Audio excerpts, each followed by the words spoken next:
Yeah. What? Oh, no.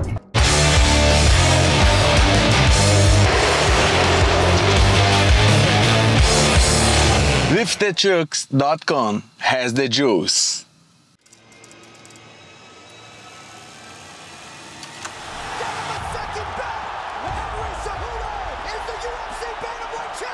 My name is Triple C. I am the greatest combat athlete of all time.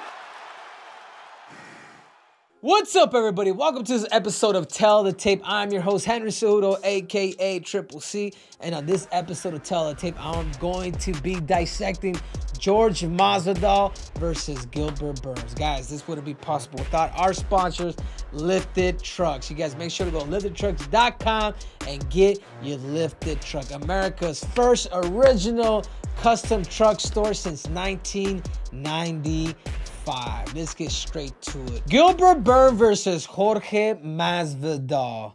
Guys, this is a unique fight. This could potentially be one of Jorge's Masvidal's last fight, or it could be his last fight if he loses. If he wins, what's at stake? A world championship fight, potentially fighting Leon Edwards. Guys, I'm going to be going over the strengths and the weaknesses of both of these gentlemen. Anyhow, enough talk.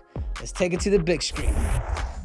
So the tale of the tape, Gilbert Burns versus Masvidal. Interesting fight again, but there's one thing that kind of pops out to me is the experience that Jorge Masvidal had. Guys, look at this, man. That is 51 pro MMA fights. That's not even talking about his fights that he had in junior high. That's not talking about the fights that he had in elementary school. I just got done watching George's documentary with Brett Nakamoto. It's really good. He's in his low rider. He's doing all. He's kind of giving his whole story. Super inspirational. What George has, where he's come from, what he's done, and you know, the fact that he's become one of the UFC's biggest superstars. But 51 fights, guys, in comparison to 26 fights. You know what I'm saying? Like, this guy has been around the block. If there's anybody that really has that experience in the MMA octagon, it is going to be Jorge Masvidal. Another thing that kind of pops out too, 16 KOs versus 6 KOs. You know, George does have 2 submissions, but this is where Gilbert Burns is really dangerous. His submission games. I mean that's, look at it. That's 15. I mean, 15 fights out of Gilbert Burns' 26 fights have ended in either a knockout or a submission. That number 9 right there is really scary. A 1-inch reach advantage for Jorge Masvidal, a 3-inch reach advantage for him, you know, lengthwise. And obviously, you know, when it comes to age, they're both a little, you know, they're both up there, 36, 38. And now I would like to go over some of, you know what, I would like to start off with none other than right here, Gilbert Burns. I like to start off with some of his strengths and weaknesses. Let's go. So let's start off with Gilbert Burns. What are Gilbert Burns' strengths? There's one thing that, first of all, man, something about the name Gilbert Burns, dude, like it makes me laugh. So you figure he'd be, you know, a big, tall, white, jolly green giant, but he happens to be Brazilian. So I don't know where the Burns or Gilbert comes from, but that's about as white America as it comes. Anyhow, I just want to start off there. But one of Gilbert Burns, his greatest asset as a fighter, because he did come from the school of the jiu-jitsu game. It's right here. Is his elite grappling. You know, him having the ability to win, you know, world titles, being on the national team for Brazil. He's done some amazing things when it comes to that. But for MMA now, something that makes Gilbert Burns extremely dangerous now for the sport of mixed martial arts is right here, his top control. If you guys watch how he fought Neil Magny in that fight, like, he literally ragdolled. And I'll tell you what, guys, Neil Magny on the bottom, on top, he's really good. But the simple fact that Gilbert Burns was able to make it an easy fight when he got on top of him. These dudes are not getting up. So he's been able to evolve his jiu-jitsu grappling to MMA top control, and that's what's making him dangerous. And right here, fearless. Fearless. When nobody wanted to fight Khamzat Chimaev, you know who says I want Khamzat? That's right. You got it right. His name is Gilbert Burns. Gilbert Burns is willing to take whatever step he has to in order for him to get that next title shot. Like, he still believed, and when he fought, even when he did fight Kamaru Usman, he did believe that he could beat him with wholeheartedly. Like, he was like, no, I'm gonna be champion by midnight of this night. Like, you guys will see me celebrate with my family, and I will have that championship belt around my waist. Didn't happen, but still, the dream of him being fearless. This is, out of all of these, this is what makes Gilbert Burns extremely dangerous. It's not his jiu-jitsu style. It's the fact that, hey, I believe that I can win. He's a fearless human. The chip on his shoulder, losing to Kamaru Usman, him knowing what it feels like to get stopped in a championship fight. I mean, guys, these chips, and then when you're asking for guys like Chimaev, this is what makes a guy like that extremely special, extremely dangerous. Experience of competition. Experience of competition for Gilbert Burns is second to none. I mean, you imagine growing up in Brazil, going to jiu-jitsu tournaments day in and day out. I mean, this guy was bred for this stuff. But his experience of competition, yeah, he doesn't have the fights that Jorge Masvidal may have, but when you compete and you understand those nerves, I mean, that's the stuff that really makes Gilbert Burns extremely dangerous. It's just his experience of competition. I'm not gonna spell it this time. I know last time I freaking spelled it. All you guys on YouTube, hey, spirit of competition. Sorry guys, my grammar. I'm a great speaker. My grammar absolutely sucks. But now I would really like to get into the nitty-gritty, his weaknesses. And again, guys, I'm not here to make enemies. I'm not here to make enemies, nor am I here to really make friends. I'm here to really just give advice and be a counselor. And I got to be sincere with everybody. And every time I do analyze fights, and this is the same reason why people love following me, because I don't work for ESPN, I don't work for Fox, I don't work for any of these guys. I am here to tell the truth, the whole truth, and nothing but the truth. But right here, every time I see Gilbert Burns, something that I can see right here, he throws too wide. You guys can go over and watch some of his fights. He'll loop his punches, but his head will stay down the middle. I mean, this is where I could see that Jorge Masvidal could really capitalize. He'll be here, he'll loop some punches. He's been able to get away with it, knock people out, but his head stays down the line rather than just a small tilt, kind of going with your punches. It's the biggest difference that a fighter could make. It's, the devil under the details, and I feel like Gilbert is missing this. Something as simple as that. This is why it's important for you to have people to really position you, because it all comes down to position. How is it that you stand? How is it that you throw? How is it that your feet are moving? You're actually literally catching an angle rather than just hitting somebody. Because the time will come when you get a great striker like Jorge Masvidal, who potentially could expose you if he sees those areas. He's been knocked down 7 times. Gilbert Burns has been knocked down 7 times. His chin has been tested.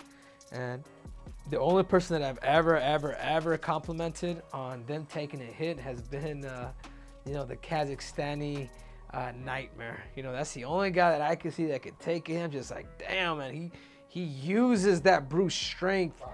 Yeah, Rachmanov, I'm sorry, there you go. My producer just said, yeah, Rachmanov, the fact that he could take it, take it in the chin, and then give you a harder hit, which is amazing. But you can't take that too much. It's just not good. Composure. His composure, his ability. When he fought Khamzat Chimaev, when Gilbert Burns fought Khamzat Chimaev, I actually told this to Gilbert Burns, like, Gilbert, you could have won that fight. The only problem is in that 3rd round, you're showing fatigue. Where Khamzat was also tired too, but you could see in his face he was coming at him. And with Gilbert, his body language, he was moving back and forth. When people start to do this or they're just out of position, and his face was able to tell you quite a bit. So I'm not here to tell, you know what I'm saying? I'm just here to really expose the things that I feel, the weaknesses that Gilbert Burns has. Where is it that he could actually get better? And then try it here, guys. It's composure. Whether you're tired or you're not tired, you got to continue to keep showing the same face. You see, your body has a lot to do, especially when you come to elite competition. And how is it that I'm going to end up dissecting you? If I fight you, I'm going to see when is it like your breaking point. Because I study people from round 1 to 5, and how is it, when is it time to eat? And this is where Gilbert Burns used to be careful. Right here, his composure. His composure. Well, without further ado, these are Gilbert Burns'. I went over his strengths. I went over his weaknesses.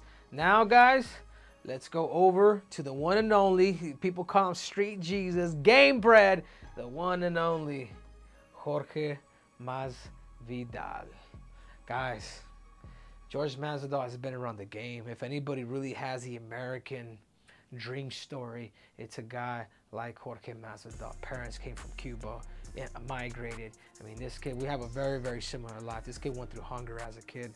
This kid has really lived a hard life, but it's been a great life just for the simple fact too that he's had opportunity here in the United States in America. And this is why I love George, because he's a patriot. You know, that dude's always repping the red, white, and blue. You know, as a Cuban American, I can relate to this guy very, very well. We both. There's so many things that me and George. There's so many. We have so much things in common, especially being an immigrant son. I think that's another reason what makes George extremely tough, is coming from that immigrant blood mentality. Because when you're first generation American, it does change a lot of things. You know, because you have the upbringing of your mother, your father, the principles of what it's like to be foreign, but yet you have the opportunity of living in the United States. Anyhow, I just want to kind of share that out there. But let's start off with George's weaknesses. I'm sorry, his strengths. George Masvidal's strengths, his agility and his finesse. He's very agile. He has a very nice little bounce, and he has the ability to hide a lot of the things that he's actually doing.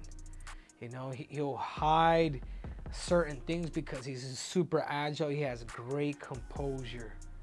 You see, we can go back and even talk about the explosiveness of him throwing that flying knee and catching Ben Askren with that flying knee.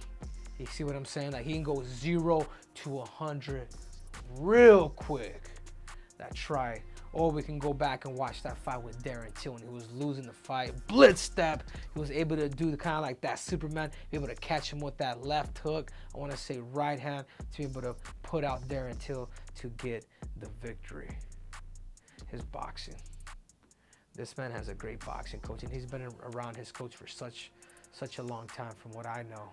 And I want to say he's pretty experienced in that game, and really, really good. I think there's anybody out of the whole UFC that can transition into boxing and do very, very well, this man right here. This man right here has great boxing skills. And the one and only, what makes Jorge Masvidal, his adversity. I talked about it before, his experience of life, of what he's been through, of what he has now, of him looking back at all the trials and tribulations, what is it that he's been able to come out of. So along to go with the finesse, the explosiveness, the fact that his tactical sense of going 0 to 100, his great striking. This is what makes Jorge Masvidal. And if he's watching this, he would probably agree with me. Is his experience, man. His experience of life, of understanding, hey, this isn't, you know, from street brawling in the streets to you know, to holding records in the UFC, you know, that having the fastest knockout in UFC history. I'm hyping up George quite a bit, as you guys could see, but I gotta be real. If I was real with Gilbert Burns, I gotta be real too with none other than Jorge Masvidal. Jorge Masvidal's weaknesses.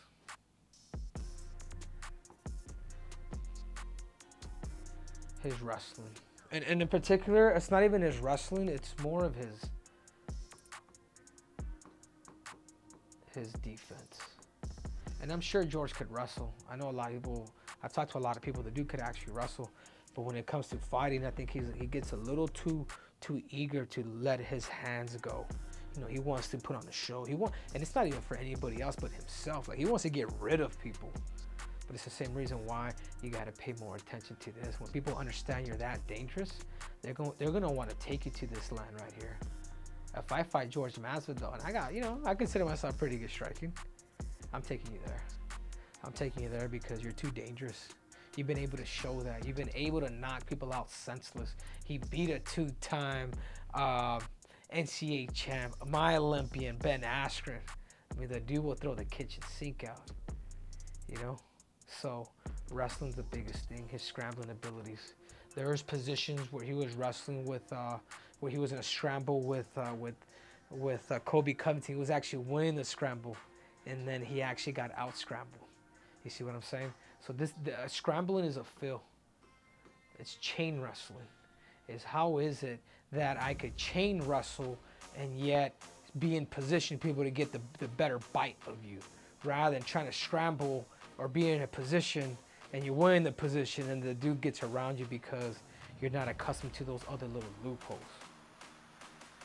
Right now, the other weakness, I mean, this is on my this is my producer Michael Wandover, is the fact that he has 3 straight losses.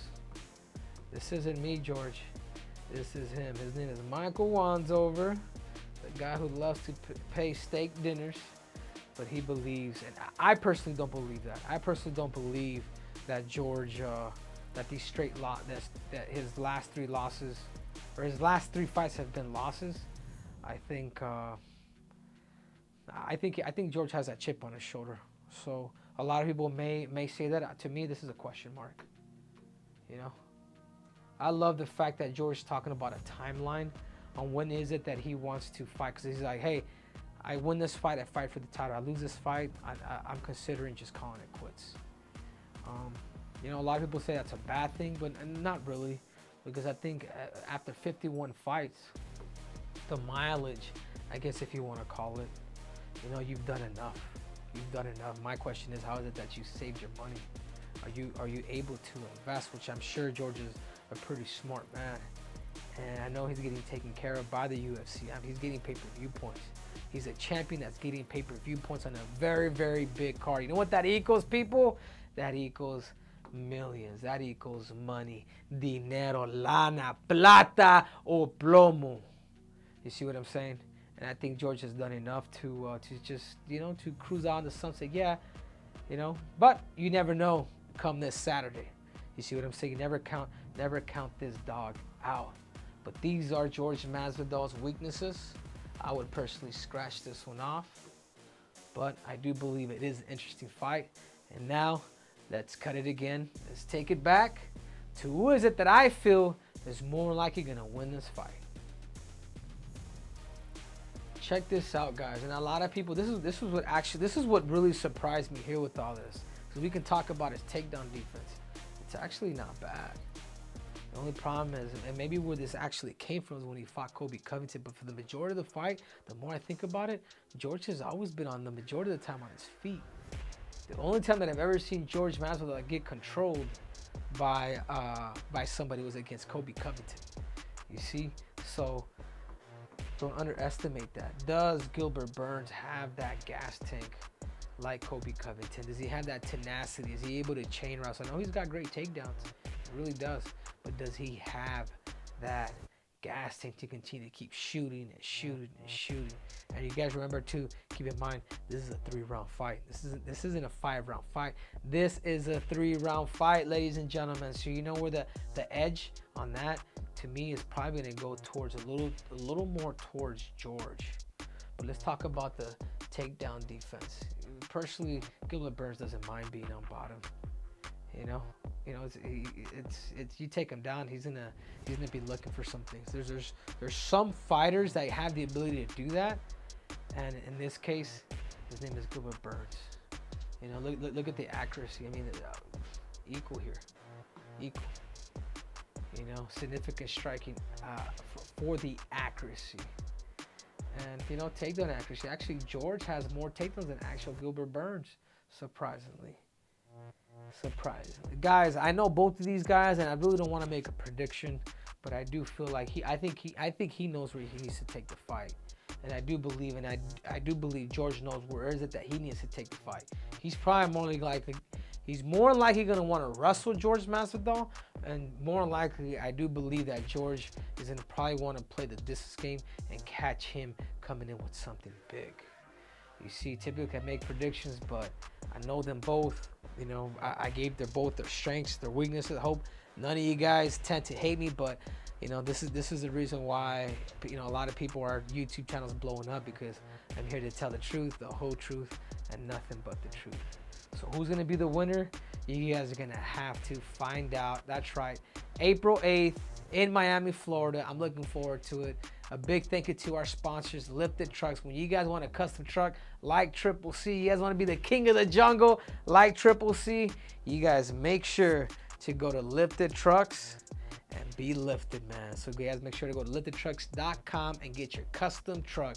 They've been going at it since 1995, getting people their lift on. I'm your host, Henry Cejudo, aka Triple C, and we will always deliver. And we are out. So thank you guys again for watching. It means a lot to me. So you guys remember, there's more breakdowns, there's more technique, there's more tactics, and there's definitely more cringe. So make sure to subscribe and click on that button. I'm out.